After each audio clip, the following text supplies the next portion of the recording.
that night and ever since. I will tell you that is an amazing win. So thank you for sharing that. Bailey will need to make sure we tell Coach Richard that. That was awesome. Thank you for saying that, Roger. Jeff, I know we just got off of a call and you have a win of you've got 80 something million last week in the pipeline for your roll up that we're all doing. So that's a win. Congratulations, buddy. Thank you. Yeah, appreciate that. Awesome. All right, well, let's kick things off, guys. Here's the deal. If you are new to our group or new to the call, one, share your screen. We want to see. We want to see. Show your video. We like to be very engaged. Don't hide unless you have to. Um, if you have a question for Roland and you want to ask him directly, it's super easy. All you got to do is just raise your hand. So you're going to go down to the bottom and you're going to be able to do that react and be able to share, be able to show that you can raise your hand. That allows Bailey and I to see who's next in line to ask those questions to Roland directly. So we'll call you in order. So go, there you go, Jeff. Thank you for following the rules and doing that. If you have a question and you're new and you're like, I don't know where something's at, I need to find a template or I need to find a training, save that question for Bailey because Bailey knows where everything is at. You can pop the question down in the chat box, and I guarantee you, Bailey is like super Speedy Gonzalez. She will get you those links and make sure that you are taken care of. So save those type of in-house questions for Bailey. She's awesome at that, and she'll be able to get you taken care of quickly. I see we've got Roland here. Good morning, Roland. I see he jumped in. Maybe we're not ready just yet. I know we're starting to get the screen up. While we're waiting on Roland to jump on, I'm here. Oh, there you are. Here, there he is. Everyone say good morning to Roland. Morning, morning.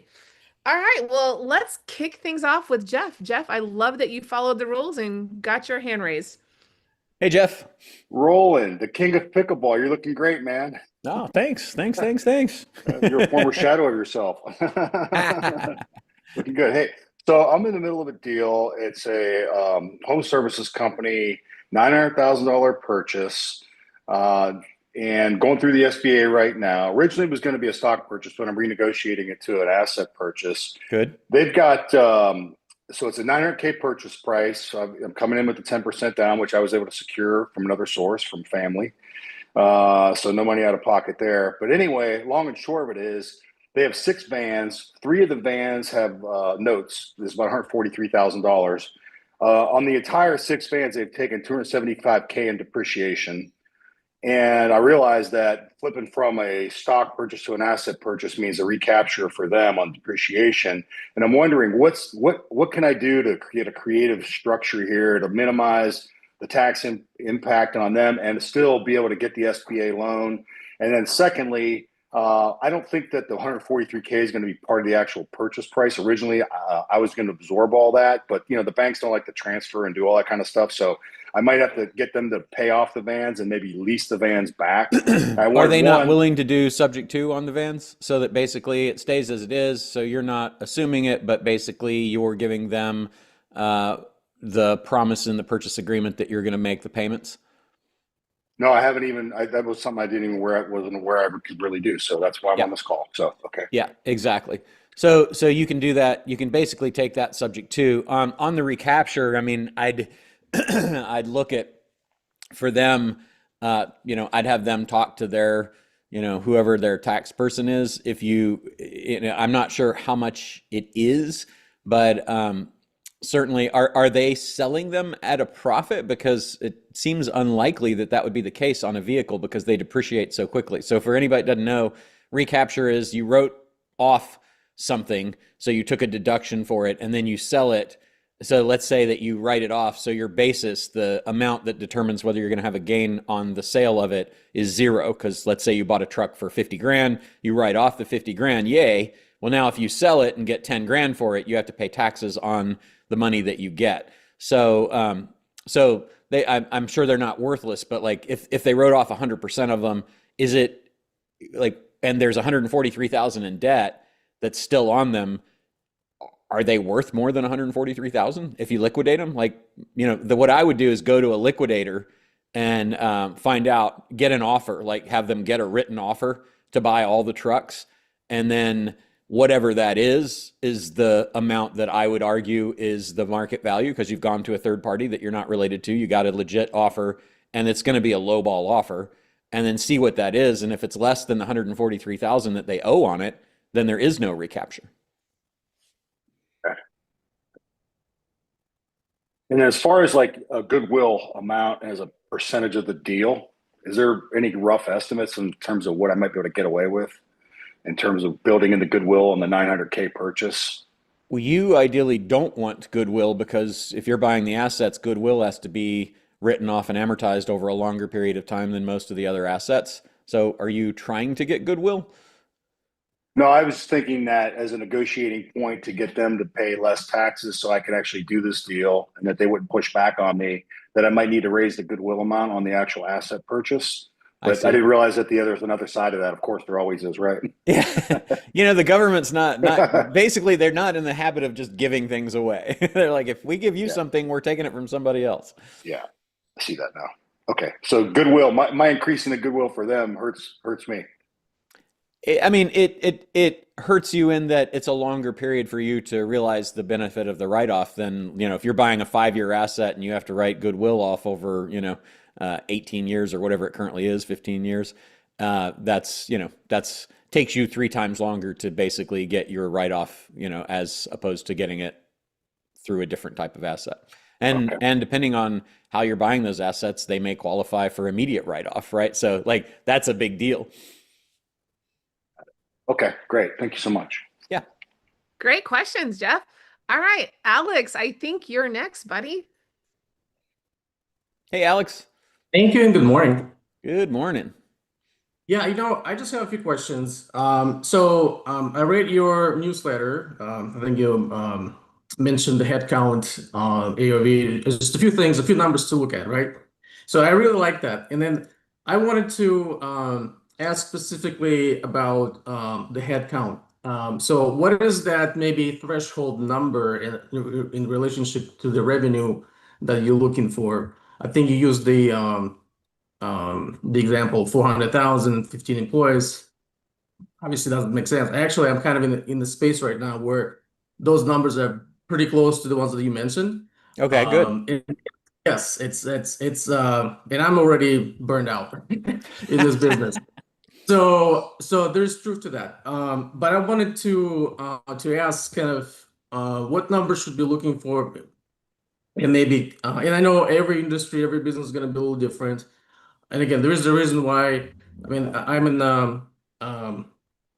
healthcare business in a specific segment where the margins are kind of low.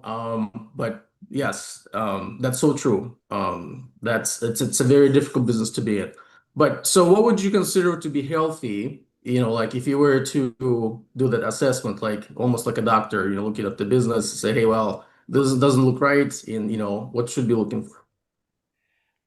Tell me a little bit more about what the segment is, because you're generally in the 250,000 to 400,000 RPE for revenue per employee in healthcare. But can you give me? Yeah. No, this is a specific segment. This is social assistance. So social assistance where pricing is dictated by the government, so you can't really up anything. High turnover. So is that like home healthcare type things, that kind of stuff? Yep, it is. Yeah, it's 100 to 180,000 revenue per employee. Did you say 100,000? 100 to 180. That's the industry average. Okay.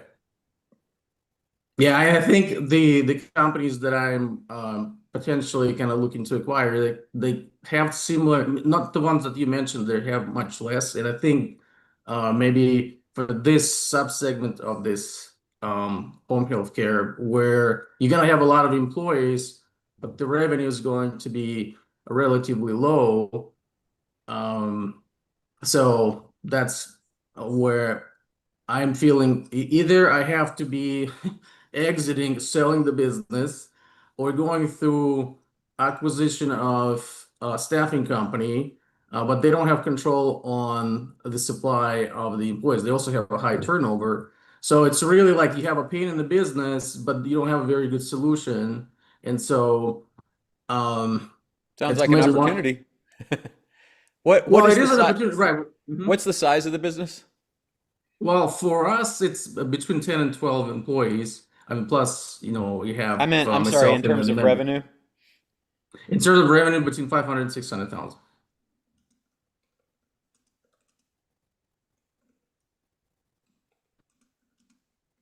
Okay. Okay, go ahead. I'm sorry, I didn't mean to interrupt. Yeah, so but maybe as far as other businesses, and by the way, can we get the data where maybe like it's because you're looking maybe at the data where it's specific for the industry, where we can benchmark it, if you will, and see whether we even close to where we should be. Yeah, you're on the low side. So for a business of that size, you would be on average the industry's 43,000 to 100,000, depending on, growth and status level. So if you're at 50 roughly right now, then you're on the lower side. So the question would be, what are the opportunities to optimize what the employees are doing and how they're being used, what the service delivery is, what's the pricing that you're currently, looking at. So I'd be looking at all the levers that might help you increase that. Is there anything that could be automated, AIified, et cetera? All of those would be things I'd be kind of taking a look at. Okay. And what do you think about the strategy of acquiring, let's say, healthcare staffing companies because, turnover is high among the healthcare, I mean, as an industry, right? So you would be expanding into that as a field generally? Is that the question? Yeah, to me, this will be kind of that acquisition that Target just will help, will maybe addressing the pain, which is turnover. Because there isn't really much else you can do there. You're relying on the employees to generate the revenue, and so as a possible solution, to hire a healthcare staffing company. Yeah, I mean, I think that I think if you see that that is a constant challenge that people are experiencing there, that would make sense. And if you have and plan to acquire more of these types of companies, having, built-in recruiting makes sense. And it could be a staffing company or it could be recruiting. Like at our tax prep company, we are constantly needing new accountants. And accountants are a dying breed because there's just a shortage because a lot of baby boomer accountant type people are retiring and there's not a lot of interest in that from younger people. So there's a shortage in the industry. So we have 3 full-time recruiters that we hired at our tax prep company. We didn't buy a staffing company, but we basically hired 3 people to build a staffing department within our company. And that would be another alternative. So like if you didn't want to be in the business of staffing other people's companies and you just needed this to satisfy your thing, you might think about bringing in a full or part-time recruiter to do that. That makes sense. And I have one more question, if you don't mind. Yeah. And I'm not sure if you guys do the surveys of the Epic network members or alumni, if you will. So how long does it take on average for, again, the Epic network members or alumni to acquire business with no money down? And I know it's probably going to vary, but So let's say again, average. the very first thing is it's not no money down, it's no money out of pocket. So I'm sorry, yeah, no money out yeah. of pocket, right. So you want to There's think difference about that because no money down is definitely harder and the businesses aren't as good.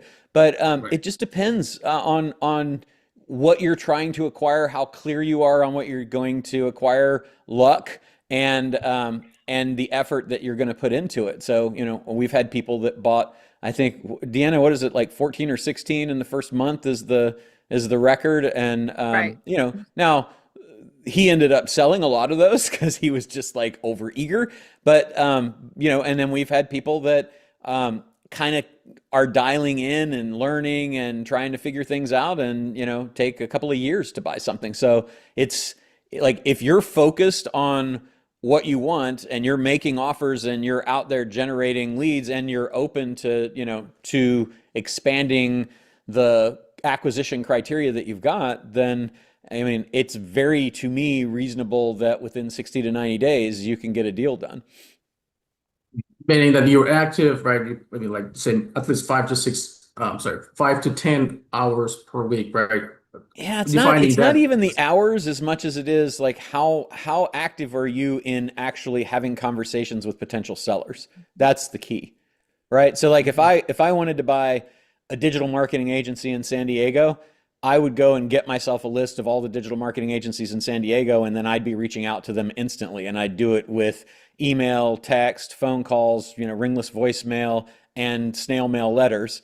And I bet you that I would have, let's say that there were, 100 digital marketing agencies in San Diego. I bet you I would have 15 conversations out of that. And then from those 15 conversations, I'm pretty sure that I could get an acquisition. So and I think it could happen within, certainly within 60 to 90 days, including contracts and diligence and all that stuff. So it's how focused are you? But a lot of people come in and they're like, well, I can buy anything. And that's true because you can, and then they're like, well, I'm not sure where to start. And then they kind of drag their feet. So we try to eliminate as many of those failure points as possible by having the kickoff call, by having the onboarding where we're basically saying, this is the fast start, let's get you clearly dialed in. But a lot of people just have a hard time making those decisions. If you're clear on your acquisition criteria and those acquisition criteria have a good sized pool of potential acquisition candidates, then there's nothing that should stop you from going forward and getting a deal done in 60 to 90 days, in my opinion. No, I agree. My challenge is not so much the acquisition criteria. Actually, it's been right now. It's probably like I'm as clear as it could be at this point after going through all the materials. It's just the time, right?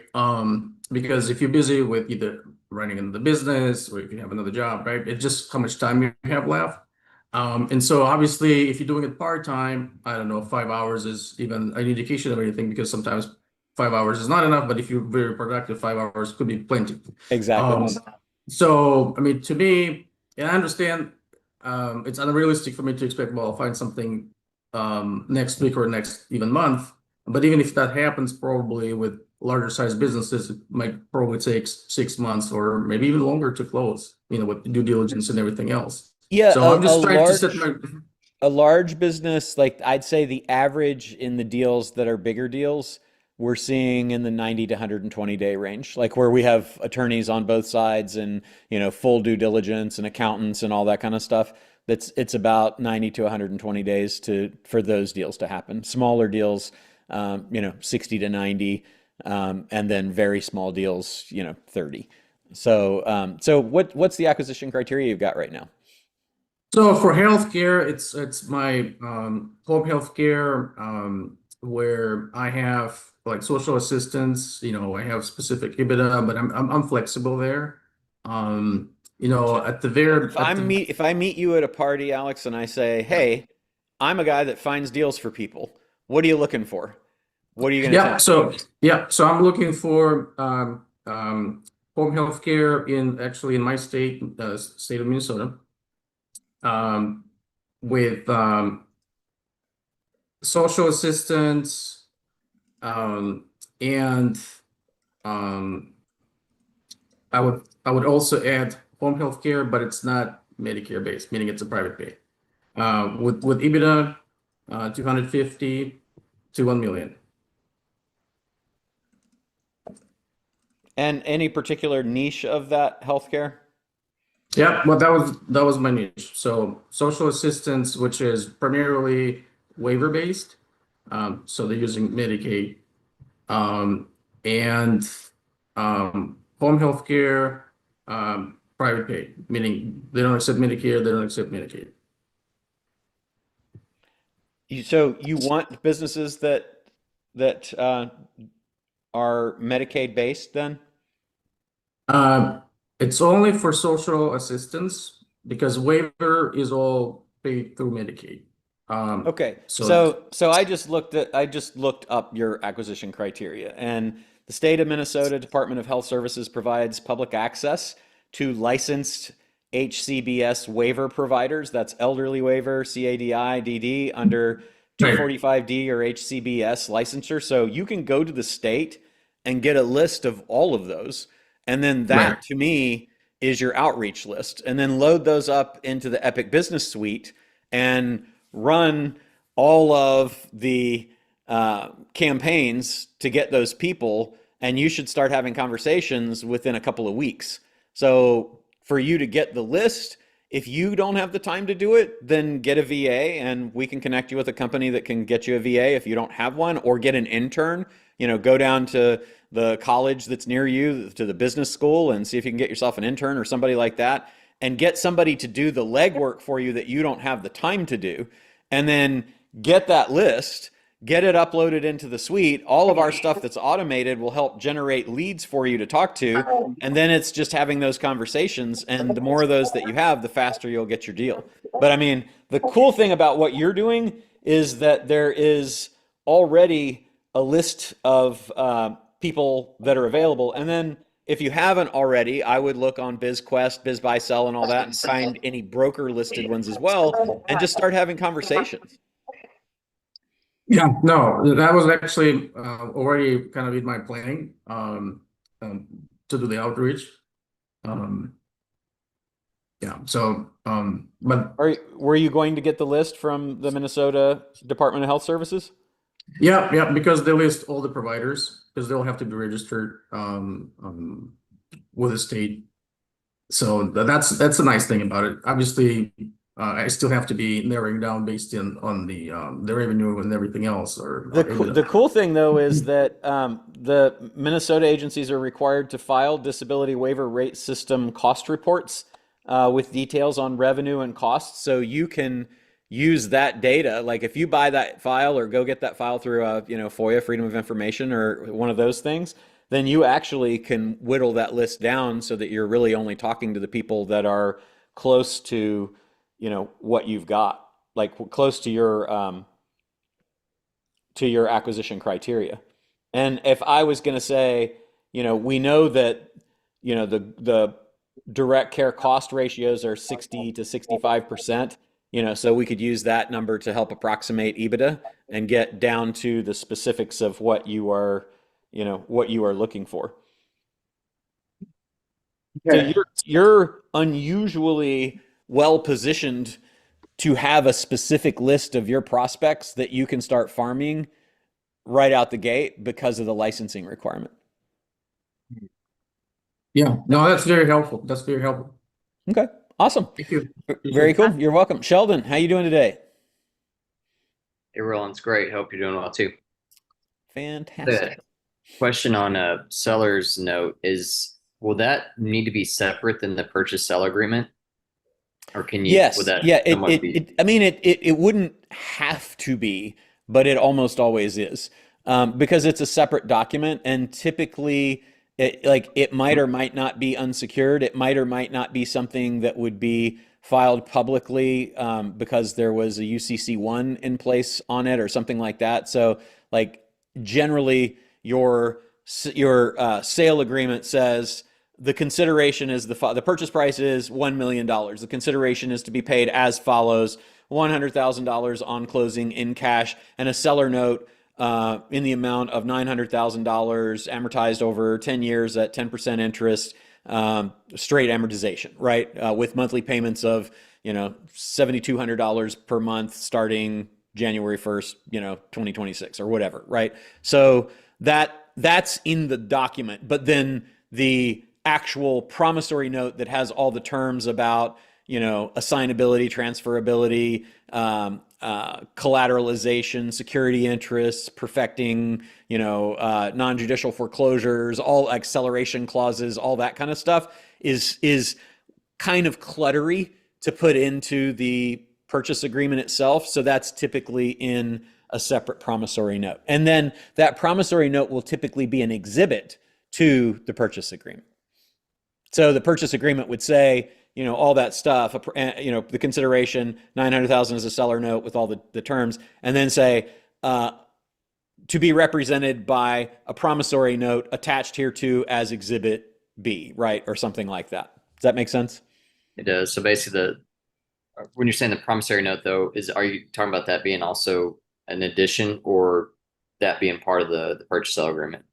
So it is a separate document Yeah. that is an exhibit that is also attached as an exhibit to the purchase and sale agreement. So it's part of the agreement because you want the agreement to be like a whole, a consolidated whole where everything is there to see. But you're going to execute that document typically separately, right? So that you can do whatever you need to do with it. I think sorry, I probably got confused on the wording. So you're just saying the seller note and promissory note, same thing. Yes, they are. Well, Okay, no, not necessarily, because now you're going to be lawyer-like. A promissory note is just evidence of an indebtedness and an obligation to pay.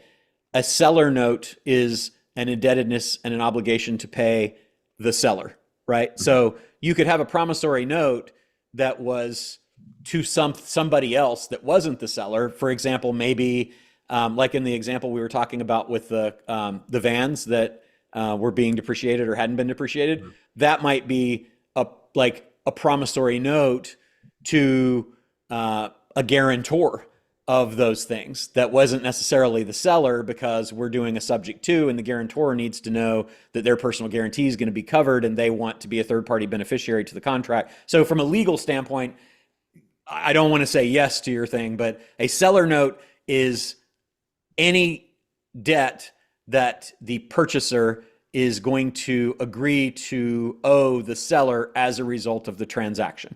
Okay. And that is typically represented by something we call a promissory note. Got it. Thank you. And then, promissory note, for anybody that's like, what the hell is he talking about, is an IOU, basically. There was a change in the staffing recently for the business. So we had already put together the LOI, and it wasn't large, but it was about almost 41,000. So my thought was going back in there, making that change on how the valuation would be I think it came out to around 150,000 as just more of an earnout. So since it dropped the valuation, it dropped to about 150,000.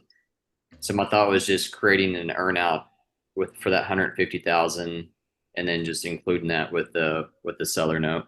Is that, I mean, I guess would that information though go in the seller note for the earnout part, or is that more? No, it would definitely go in the seller note for sure. Yeah. You don't generally have a separate earnout agreement. Okay.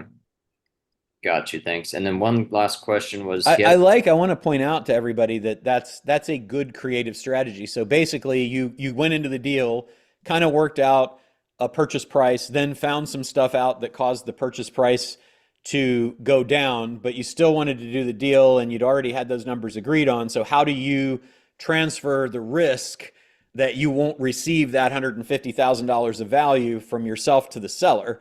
We transfer the risk by saying, look, if everything goes as we hope it will, and we account for this change that's caused the valuation to go down by 150, I can still get you that 150, but to get you that extra 150, now certain things have to happen, as opposed to us saying it's all in there. So what you did, which I think is great and creative and smart, is you said, so let's just move that 150 to an earnout so that it's contingent on the business doing certain things going forward. Now, the thing that you have to be careful about, Sheldon, is to be sure that the terms of the earnout get you back the 150K in value that you lost because of whatever made that change, right? So your earnout terms are going to basically require that the business does something to be worth an extra 150K. And then if it is, the seller gets the 150K. And if it's not, then they don't, right?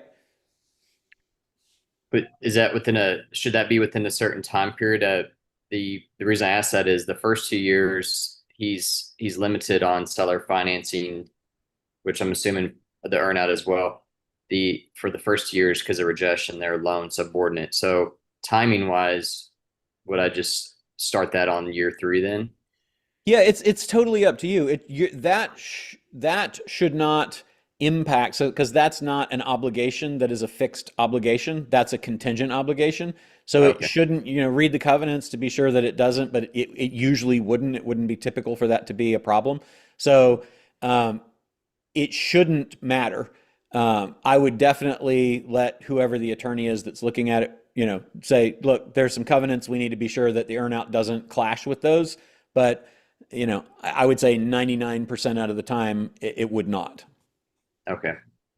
But the cool thing is that what you want to do is you want to be sure that you are, and this is like a big conceptual thing, right? We always want to be sure that you're only paying for the value that's there today, and that you're not giving the seller credit for the value you're going to add to the business going forward. So you're going to want to structure that earnout in a way that isn't giving them credit for what you're doing going forward, that's only giving credit for the business as it stands today.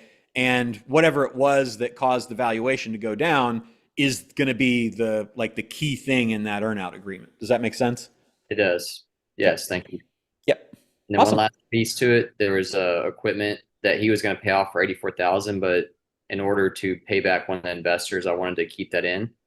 Yep. If the equipment may be attached to, I guess I was trying to just process in my head at first how this might work is if we have to go see if that's possible to assign to me, if he did a loan, or that from your experience, would that just basically he can decide that and just transfers over to the business? I just wasn't sure how that.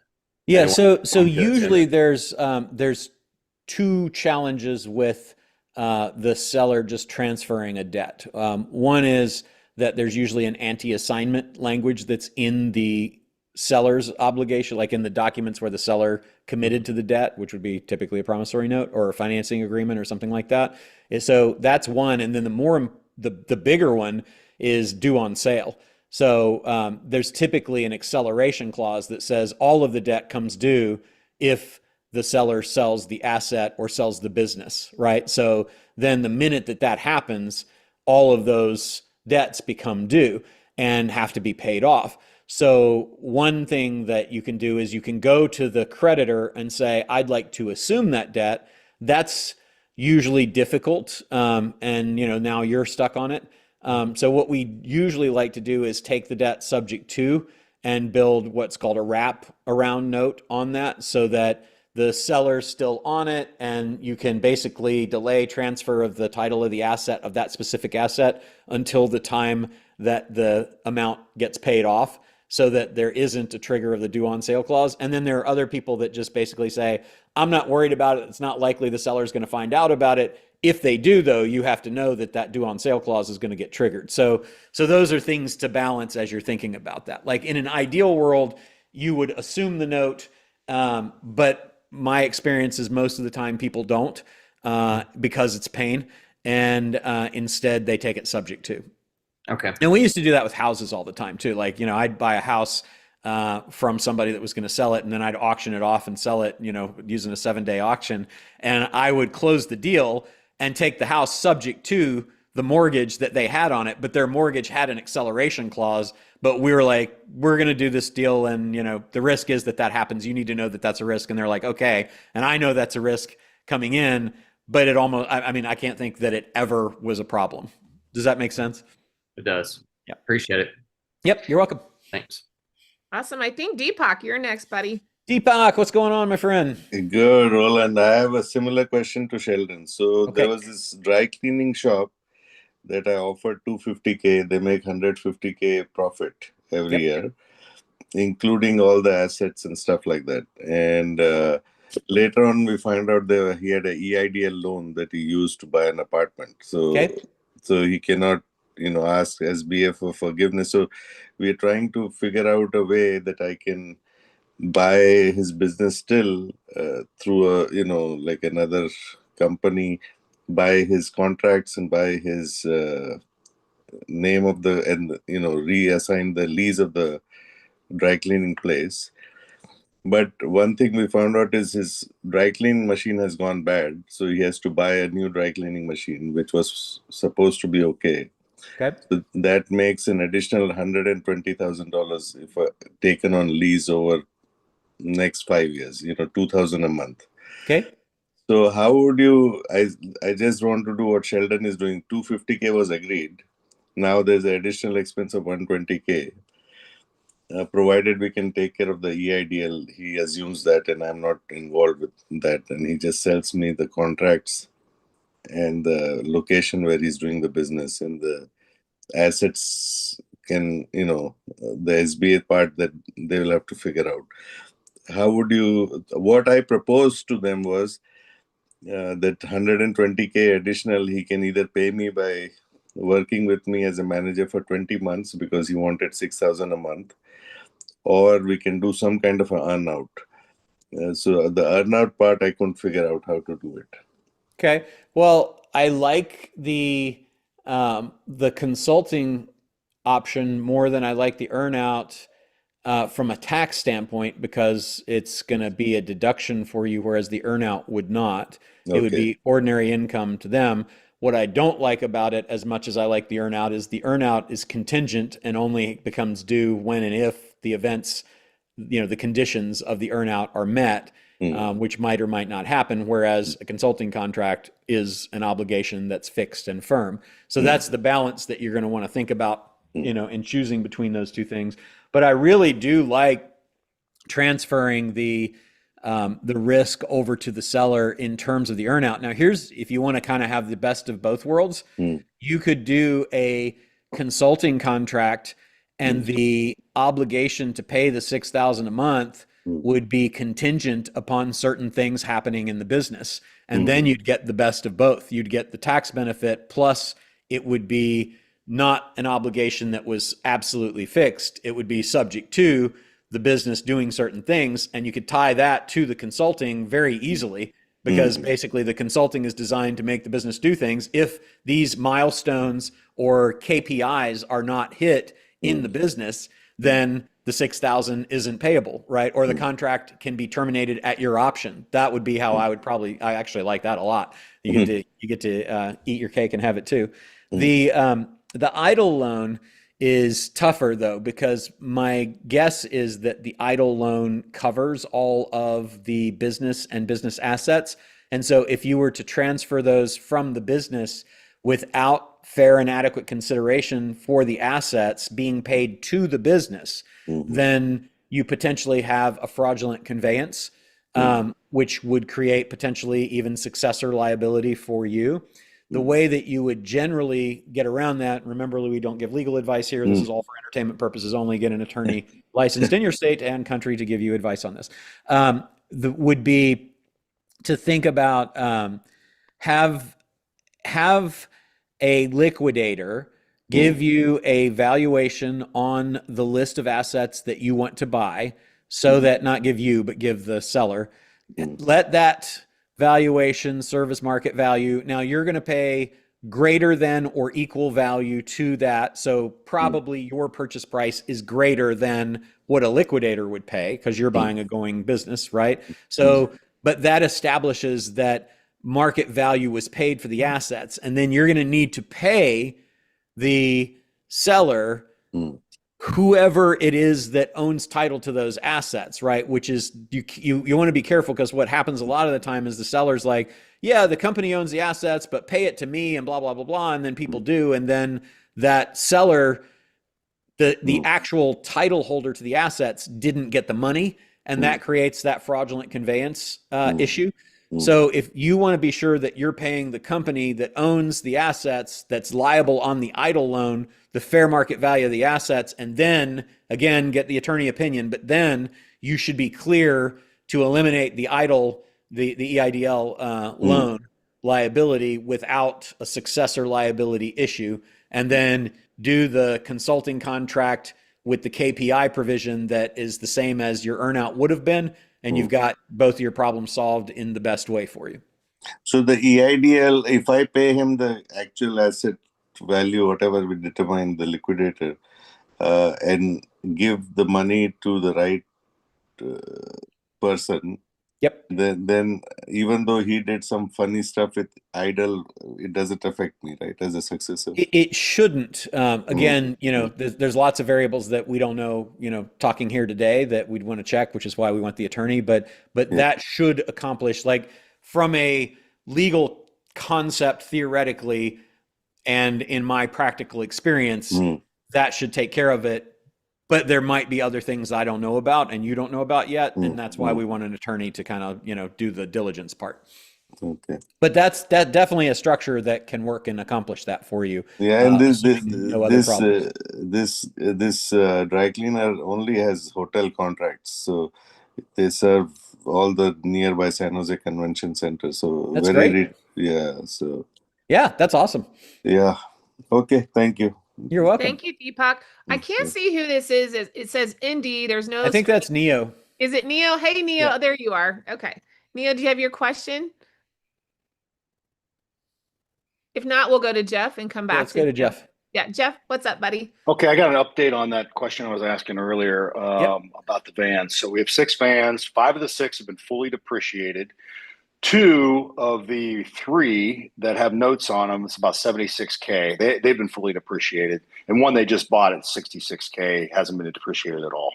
Okay. Would that change any of your opinion, anything that you said earlier? I just thought I'd run that. So if they were fully depreciated, they have a 0 basis, right? Yeah. So whatever money they receive, they have a 0 basis and they've got a loan.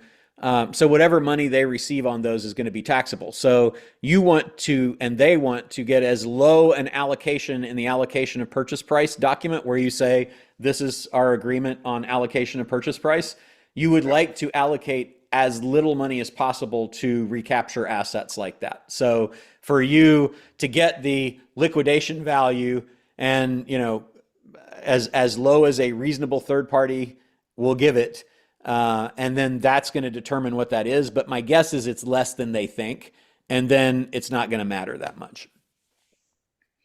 There will be recapture, but sorry guys, I mean, you got the value, I can work with you here and this will help you get lower, but you do have to pay taxes on the things that you make money on, and you did already write off 100% of them. So, this is the best way for us to get that to be as minimal as possible. I'm happy to play ball with you on that. Here's how you do it. Go get the appraisal, tell them you're just dumping these and you want cash right now today.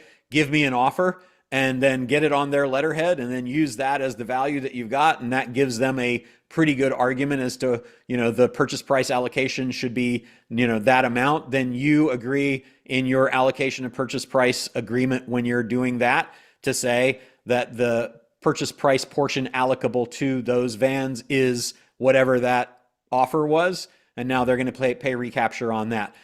That's pretty minimal. And it might not even matter. Like, they're going to pay, like, their basis is their basis in the assets, right? So if their basis is 0, it's 0, but they got the write-off and now they're getting money. And if they sold them any other place, they'd have the same issue. If they sell the business, they have to pay taxes on the difference between the value of the business and the basis. I mean, it's kind of a really inconsequential amount is my guess.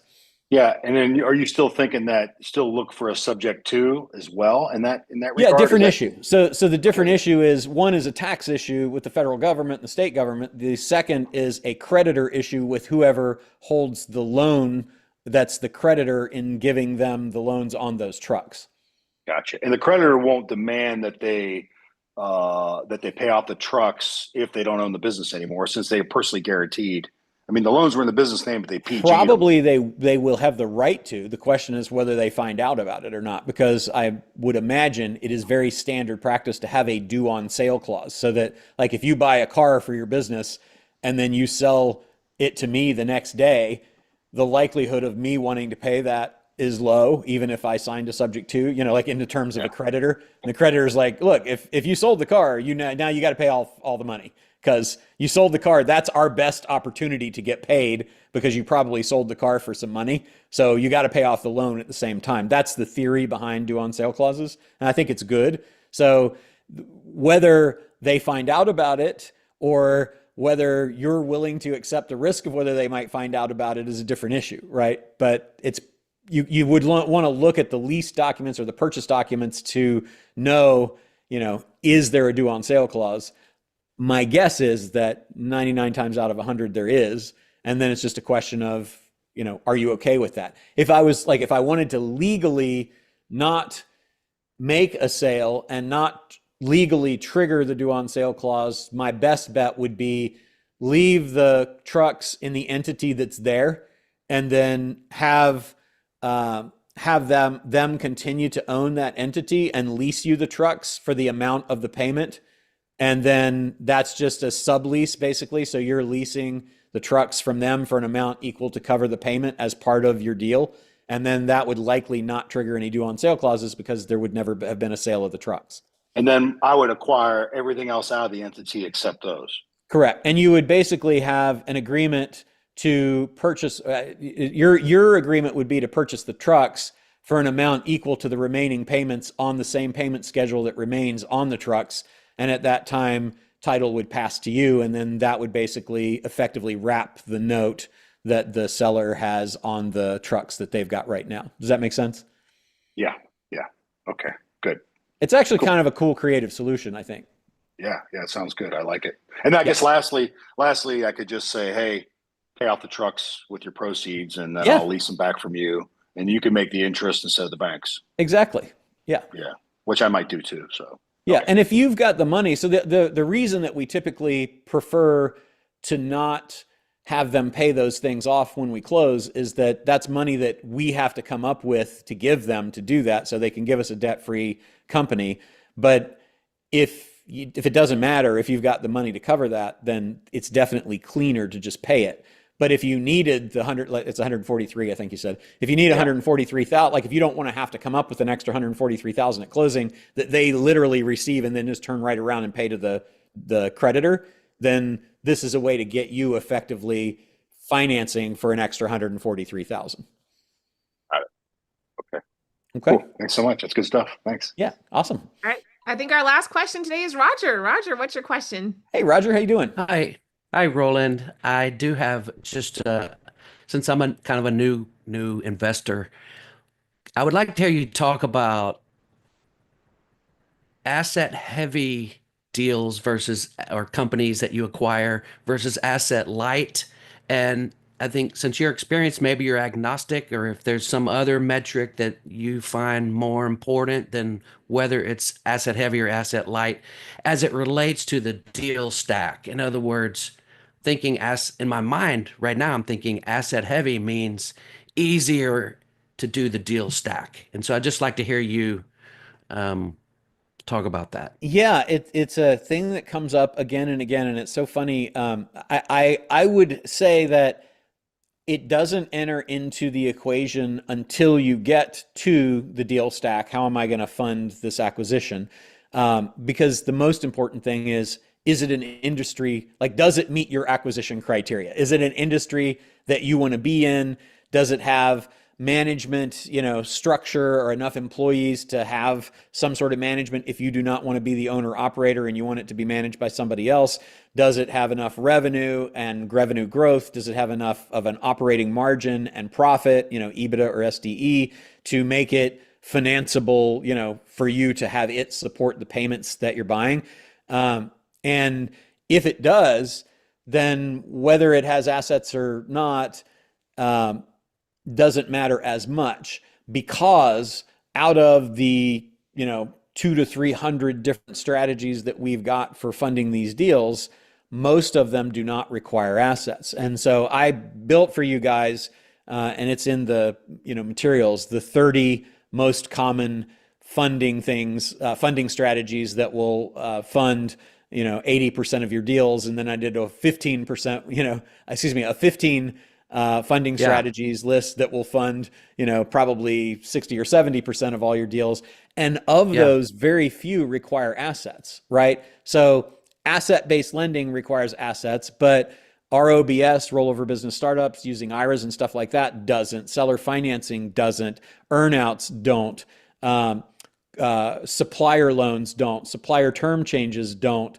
Third-party funding doesn't. RBF doesn't. Accounts receivable doesn't, right? So all of those, there's so many strategies that don't require the business to have assets that we lose a few potential options, but it doesn't generally matter because there's so many other ways for us to go if we just tap the list. Does that make sense? Sure does. Thank you very much. You're very welcome. I think our final, we got Neo back. So Neo, what's your question? Neo, are you able to Yep, I'm There you here. are. I'm sorry. Hey, honey, how are you? I'm good. I'm a little under the weather. Just trying to recover. Awesome. Well, Yeah. hope you feel better. No, I appreciate it. Also, yeah. So, Roland, my question is, I know one of the deals that we're essentially acquiring like a media company and a yearly event similar to that one you had in San Diego. Yep. What are some focuses to make sure it's being built correctly for the exit at a later time? Like, I don't know if there's anything like, hey, if I was to do this over again, here maybe 1 to 3 things to make sure is also focused on to increase the value of that sell at some point in time. I mean, the levers are really the same. The biggest things um, that I can tell you, like out of the recent speed dating I did with the 42 private equity funds and family offices with JP Morgan at their event, it was what do you have in terms of recurring revenue? So the more that you've got sponsors on like contracts that renew so that it effectively is annual recurring revenue, that like I would if I could have, and Deanna can help speak to this because she was heavily involved in that side of that and she ran that business. If I could basically, rather than have to sell sponsors every year at the end of the show, if they would sign multi-year contracts, that would be considered recurring revenue that would then be probably good for extra valuation. The other would be the extent of tech enablement, and particularly now more than when we sold that back in 2018, would be now in meeting with all those firms. It was what AI and tech do you have in there now making things go? So maybe rather than using third-party ticketing systems like we used, we would have developed our own.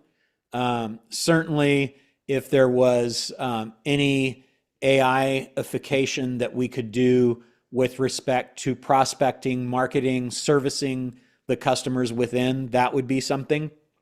And those are the two primary things. The other would be if I was building for growth now, knowing that that CAGR, which is compound annual growth rate, is a KPI, a key performance indicator that's looked at by the buyers.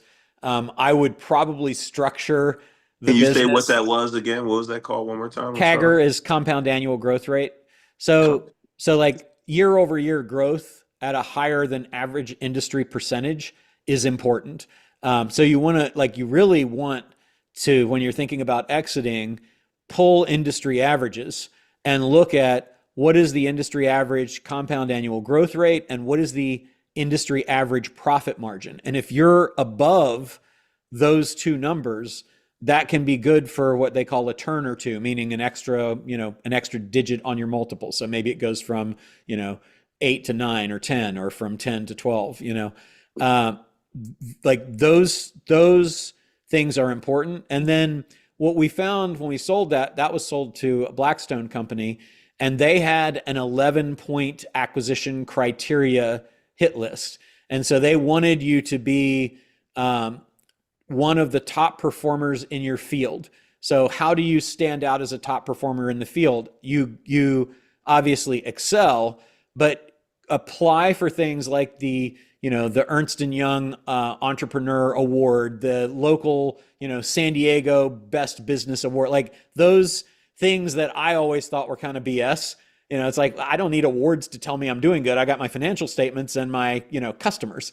But that recognition by third parties helps. Getting on the Inc. list of fastest growing businesses helps because it raises a flag and says, these are success indicators that attract more people who would be interested in buying the company, which the more people that are interested in buying the company, the more you create an auction-like environment for people bidding the thing up higher and higher. So those would be things that, that would be kind of high on my list of things to be thinking about. Deanna, can you think of any of the other things?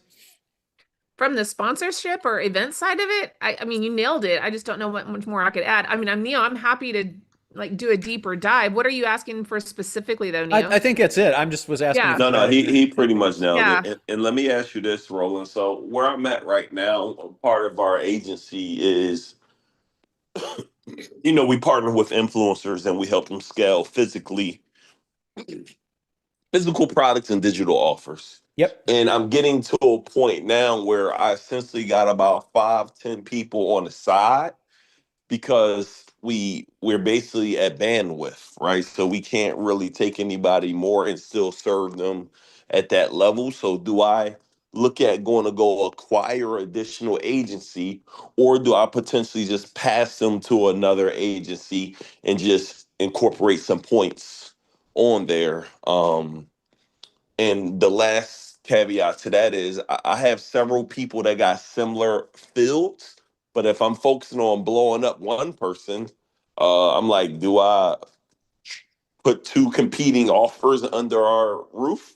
So those are kind of some clarity I wanted to get. So a few questions. I might miss one, but the to me, the other option that you didn't mention would be, my guess is that of the 5 or 10 that you have, there are 1 or 2 that are underperforming your expectations, or at least significantly underperforming some of the ones that are performing very well.